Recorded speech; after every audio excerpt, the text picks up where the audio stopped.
Chances are you're watching this video because you're curious about living on a boat. Today I want to show you what the narrowboat life looks like from above.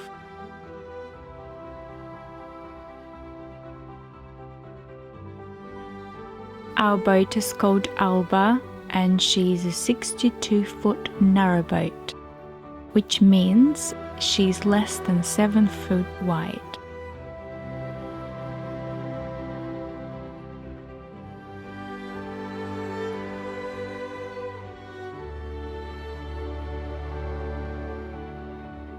Miles and I have been living on it for the past 4 years full-time. We are continuous cruisers, which means we don't have a mooring or an address, and we travel around and move our home from place to place.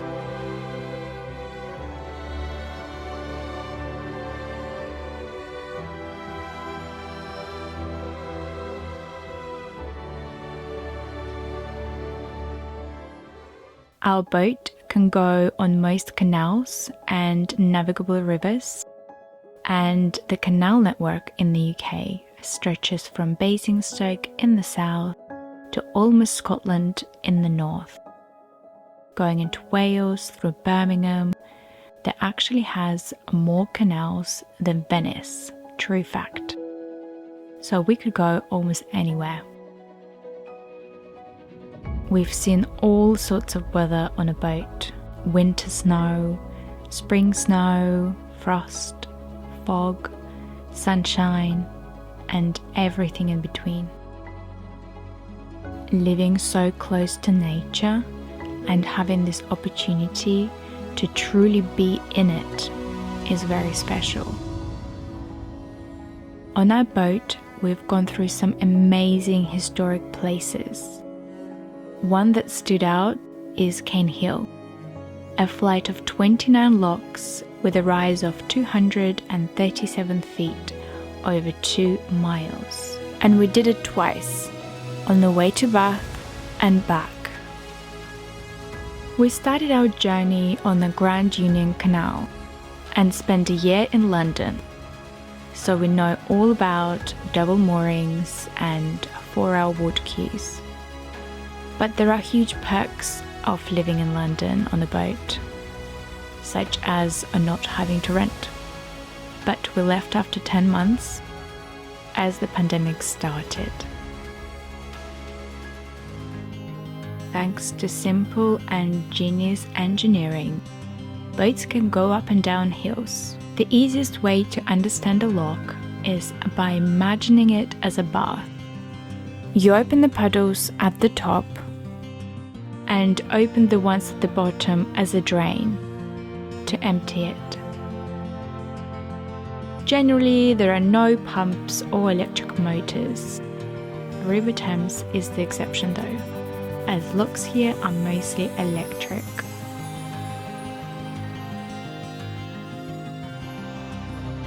We moor up in different places, but our favourite moorings are remote, hidden in the meadows, away from big cities and towns.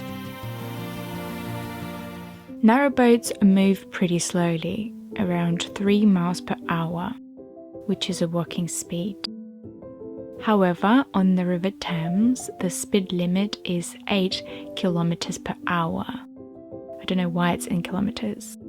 So going downstream can be more quick.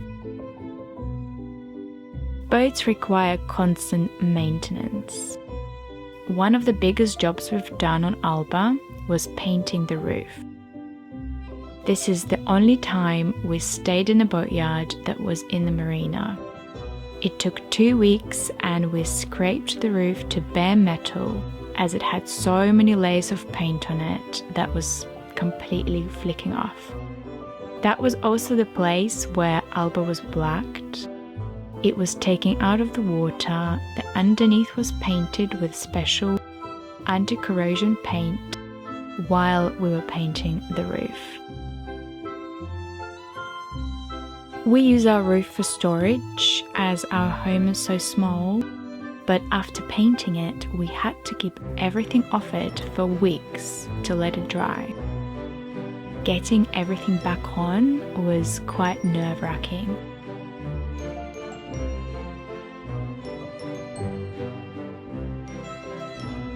To get power in the summer, we use solar. One of the best investments we've ever made was installing these rigid panels. These two have already paid for themselves, and for a few months each year, we don't need to run our engine for electricity at all. We also have some foldable solar panels that are very handy. And in winter, we run the engine for 1 to 2 hours per day. This energy is stored in the batteries that we can use during the rest of the day and night. There are a few ways of getting water on a boat. Most of the time, we moor up on the water point and fill up the tank. Sometimes it requires creativity.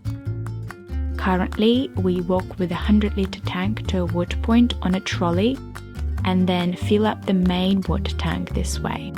And once we filled up straight from the river using one of our neighbours' filtration system.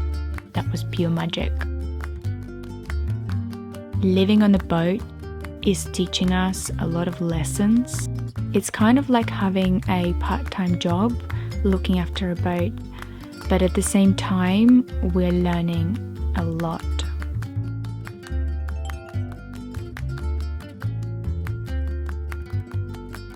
The engine needs to be serviced and maintained regularly.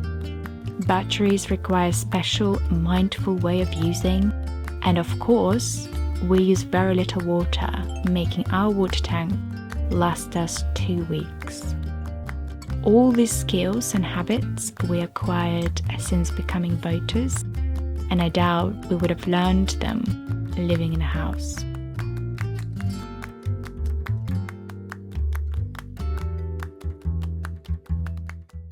A year and a half ago, we had a couple of friends cruising with us, so we officially had a flotilla, traveling together in a convoy on the river.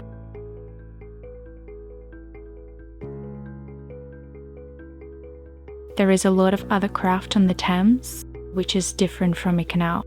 It's fun to see people taking advantage of the river as much as they can.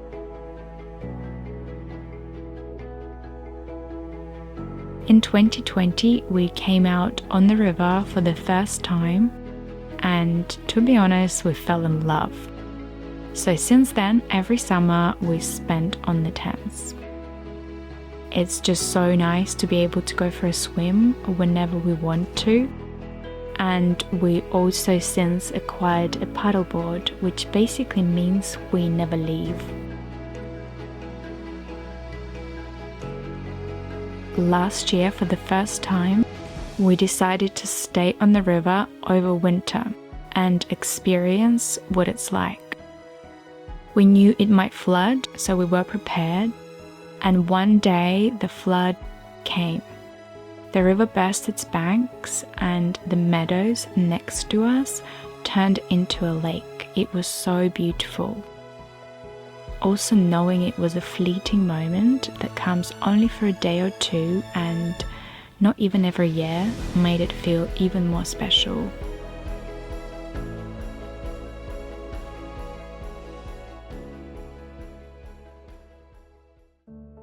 Thank you all so much for watching. Please give this video a like and subscribe if you haven't already.